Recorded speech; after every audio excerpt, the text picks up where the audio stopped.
Um clássico infantil, uma história real de sobrevivência e um romance brasileiro.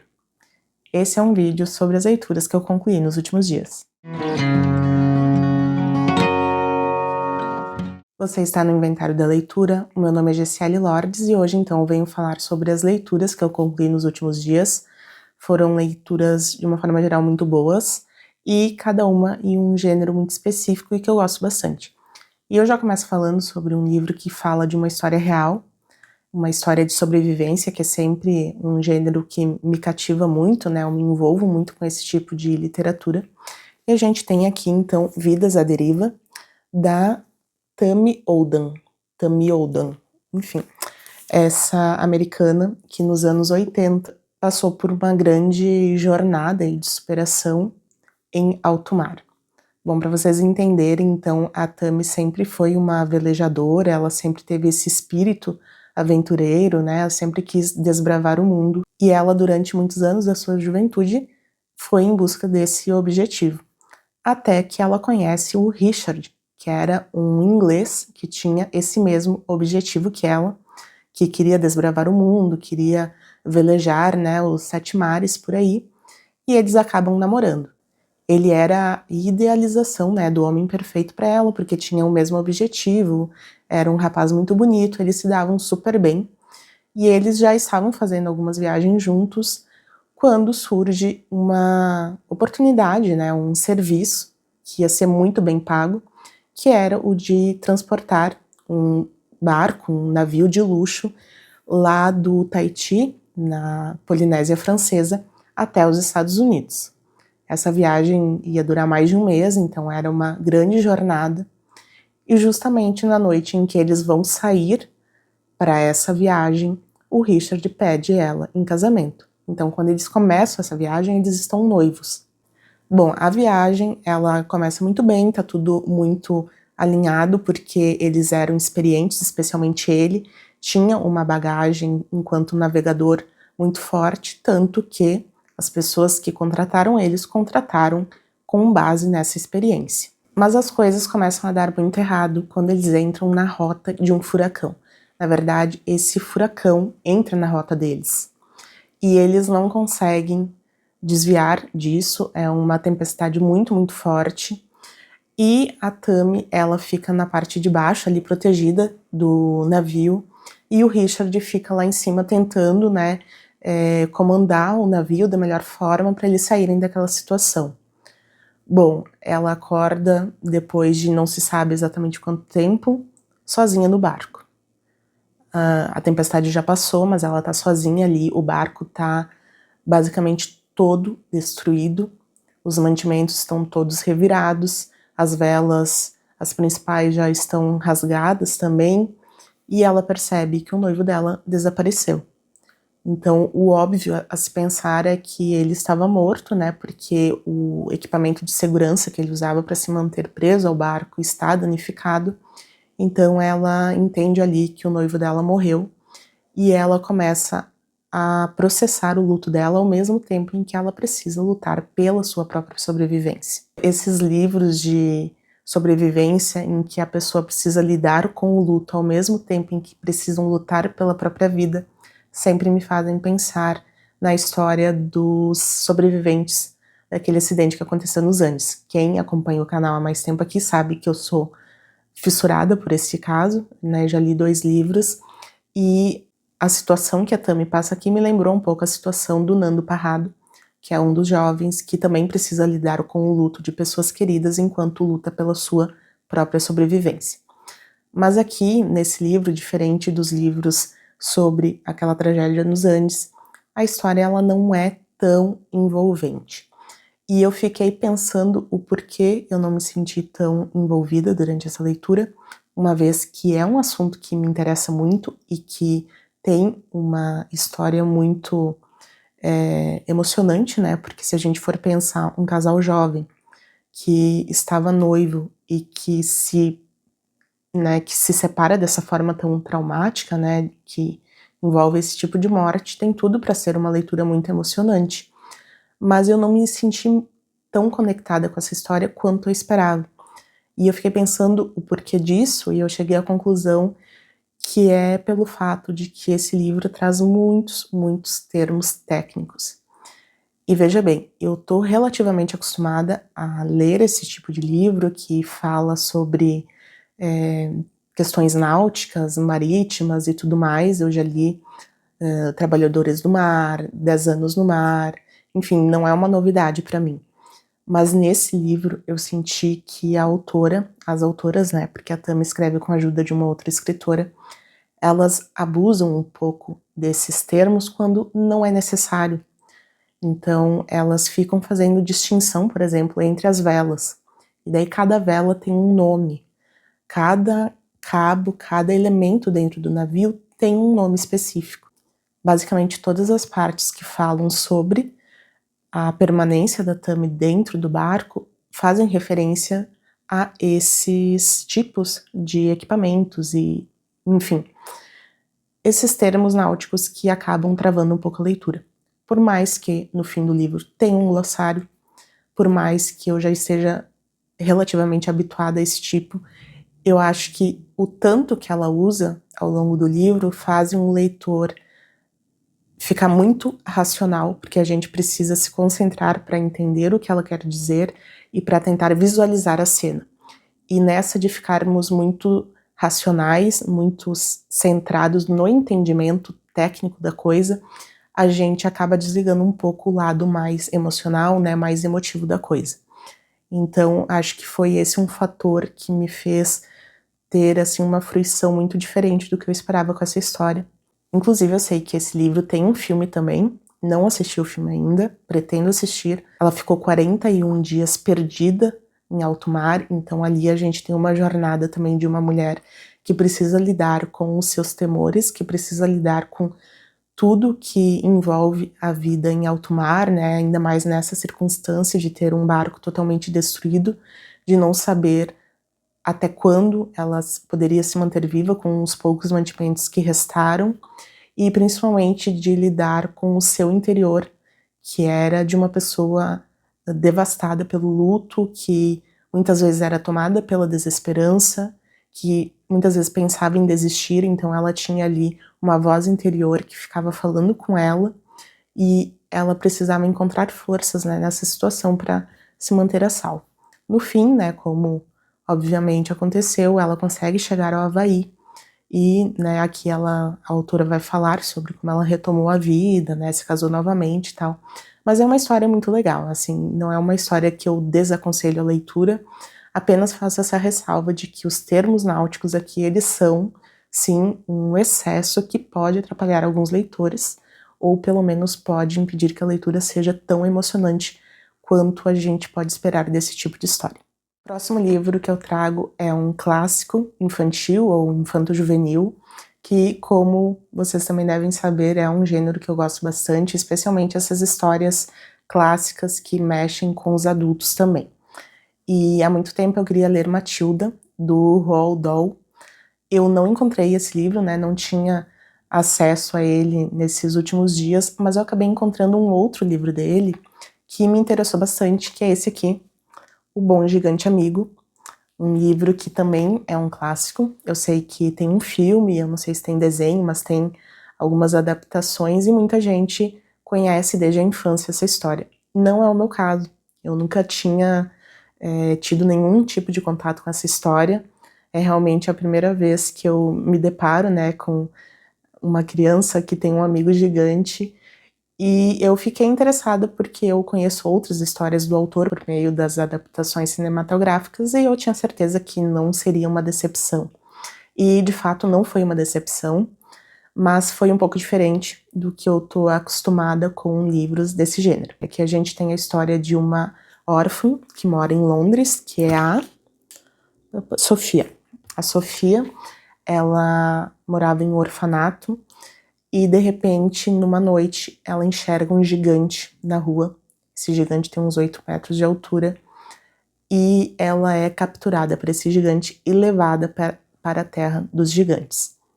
Bom, lá ela está, né, aterrorizada com aquilo, mas ela acaba descobrindo que esse gigante, ele é bom, né, ele é um amigo. E ela descobre que ele estava lá na rua dela, levando bons sonhos para as crianças. mas como ela viu ele teve que levar ela para a Terra dos Gigantes, porque é uma regra lá do universo deles.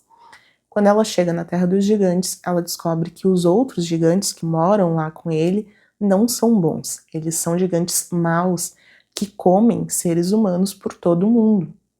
Então, ela e o bom gigante amigo começam a traçar um plano para derrotar os gigantes maus. E esse plano envolve ali a rainha da Inglaterra, enfim, tem toda assim uma estratégia para combater os gigantes maus, porque o bom gigante amigo é o único gigante que não come pessoas. Ele se alimenta de abobrinhas muito ruins que tem ali na terra dele, mas ele faz isso, né? Ele é um gigante vegano em prol dos seres humanos, porque ele tem muita empatia e tudo mais. Mas dentre todos os gigantes, ele é o menor.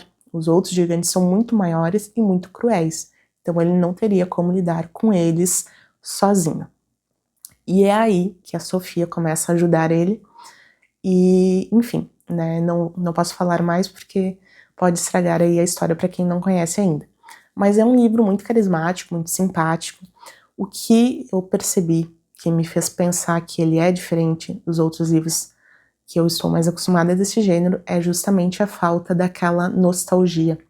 Eu estou muito habituada a ter elementos nostálgicos com esse tipo de livro, seja porque eu já conhecia a história da minha infância, né, adolescência, seja porque o próprio livro traz alguns elementos que são comuns a qualquer criança, adolescente e que por isso trazem um pouco de nostalgia. Aqui a gente não tem a nostalgia, a gente tem muito mais aquele encantamento, aquela coisa da magia por meio da imaginação que é tão próprio das crianças também. É um elemento muito interessante, com certeza, mas não é o que eu mais aprecio nesse tipo de obra. Então, por isso não foi assim uma leitura tão boa quanto as minhas leituras recentes desse gênero. De qualquer forma, é uma leitura super válida, inclusive foi uma leitura que eu escolhi para essa época, né, de inverno, porque eu acho que muito combina com essa estação que pede um pouco de aconchego, esse tipo de leitura que é mais leve, que é mais envolvente, que nos faz bem, né.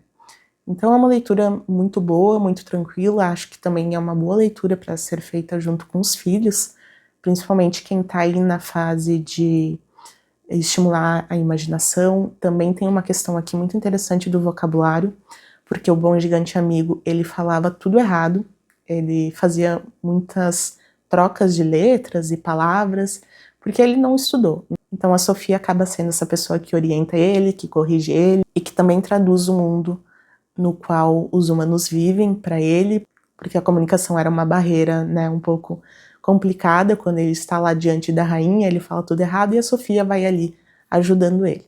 Então acho que tem vários aspectos que são interessantes para a leitura entre pais e filhos, mas como eu disse, não tem essa carga nostálgica tão grande, pelo menos para quem não teve contato com essa história na infância, como foi o meu caso. O próximo livro eu não tenho físico, então eu vou deixar a capa aqui, eu li em e-book, é A Intrusa, da Júlia Lopes de Almeida. Esse livro integra o meu desafio dos 10 livros para 2025, e eu escolhi um livro dessa autora porque eu fiquei sabendo um pouco sobre a história dela, né? Ela foi uma das responsáveis pela fundação da ABL, mas ela não foi integrante da ABL justamente porque ela era mulher, né? Naquela época, as mulheres sofriam muito mais do que hoje, então quem acabou ocupando o seu posto na ABL foi o marido dela. Então, né, quis conhecer mais sobre essa autora e comecei muito bem, eu diria, porque lendo A Intrusa eu me sentia assistindo uma novela da Globo, essas que passavam na faixa das 18, das 19 horas. Então foi uma leitura super fluida, muito boa, gostei muito, e é uma história que se passa no Rio de Janeiro no fim do século XIX. Então aí já é um ponto que me pega bastante, porque eu sempre aprecio muito essas histórias que se passam antes das grandes invenções tecnológicas que fazem o mundo ser como ele é hoje. Então esse por si só é um ponto que me faz gostar bastante dessa história, mas não somente, né? A gente tem aí um enredo que, na minha opinião, foi muito bem construído. Então a história ela gira em torno da vida de Argemiro, que é um advogado muito rico, que está viúvo há alguns anos. Ele tem uma filha de, se não me engano, 10 anos, e ela precisa de alguém, né, uma figura feminina que lhe ensine um pouco sobre a vida, porque a guria tá ficando arredia, não, né, não tem muito jeito com os tratos femininos, né, como era exigido na época, e ele precisa dessa figura, e acaba colocando um anúncio no jornal pedindo uma governanta. Quem responde o anúncio é a Alice. A Alice é uma jovem de boa procedência, né, bem instruída, mas que por algumas situações da vida está ali numa situação em que ela precisa do emprego, e ela aceita esse emprego. Porém, o Argemiro ele está preso por uma promessa que ele fez no leito de morte para sua falecida esposa. Ele prometeu que jamais se casaria novamente. A esposa dele era extremamente ciumenta e pediu que ele prometesse isso antes que ela morresse. Ele prometeu isso, e ele prometeu isso tendo como testemunha ninguém mais, ninguém menos do que sua sogra, que era ainda mais ciumenta do que a sua esposa. Então, quando a sua esposa morre, a sogra dele fica ali como uma guardiã dessa promessa. Então, eles viveram muito bem durante esse período em que o Argemiro vivia sozinho com a filha, a sogra vivia em uma chácara afastada dele e tudo mais. Mas quando Alice vai para a casa do Argemiro para exercer esse papel de governanta, a sogra fica, né, muito preocupada que ele se apaixone por ela. Afinal, é uma jovem, né, em idade de casamento. E para evitar esse tipo de incomodação e também para cumprir a promessa que fez à esposa, o Argemiro define ali uma dinâmica em que ele não vai ver a Alice. Ele contrata ela, ele convive com ela, né, eles moram na mesma casa, mas ele não vê ela. Ele apenas sente a presença dela por meio da forma como ela educa a filha dele, por meio da forma como ela organiza a casa, então os cheiros, os detalhes que ela começa a deixar na casa, os seus pertences que uma vez ou outra ficam em alguns cômodos, ele começa a sentir a presença dela.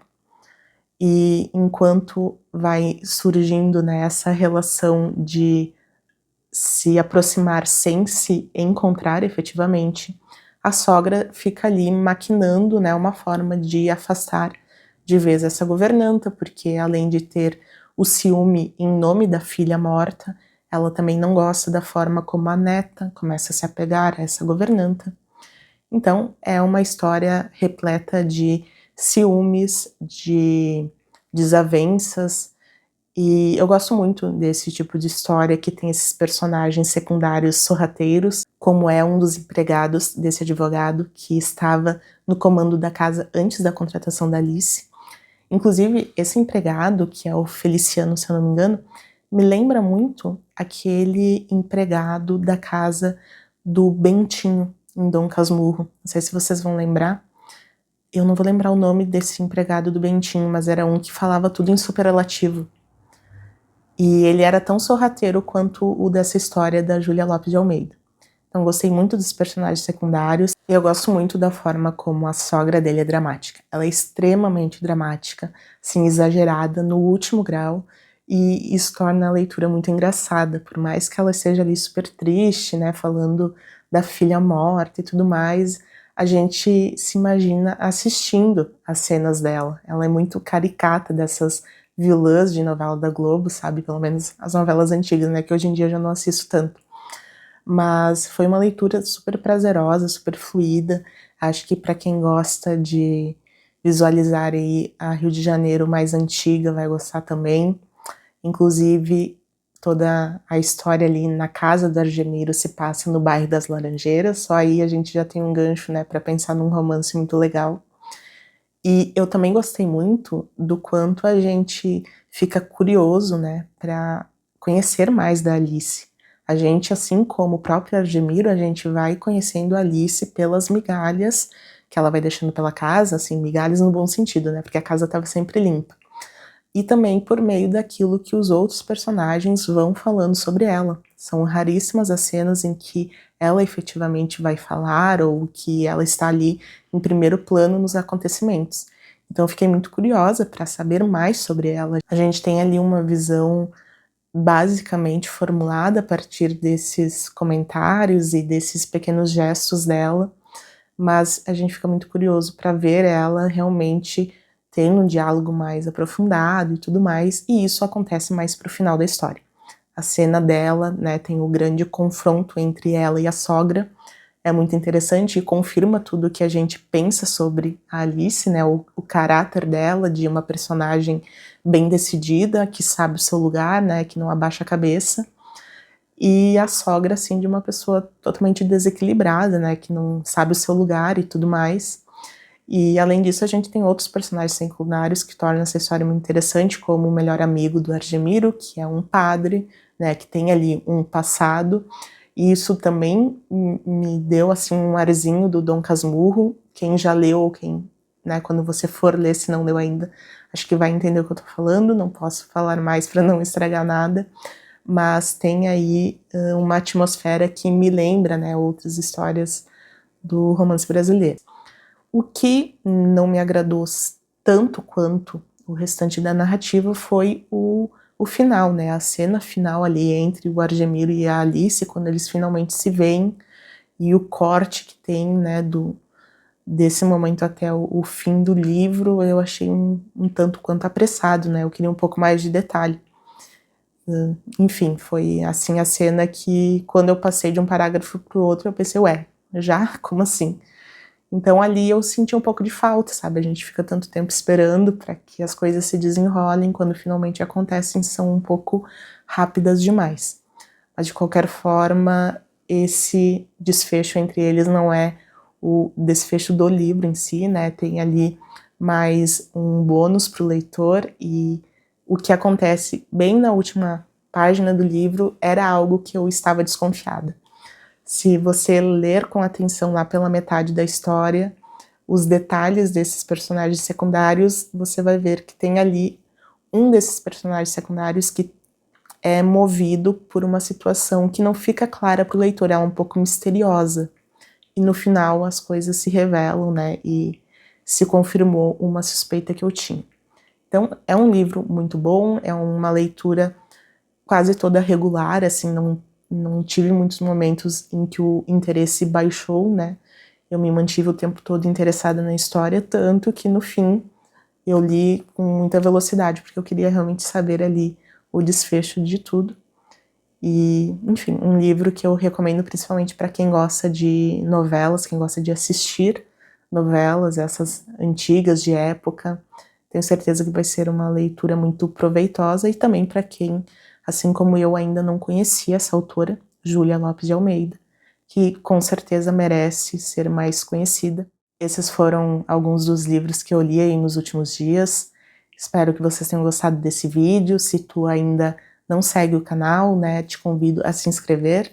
Se tu já leu algum desses títulos ou pretende ler, comenta aqui embaixo, por favor. Te agradeço pela companhia e até a próxima.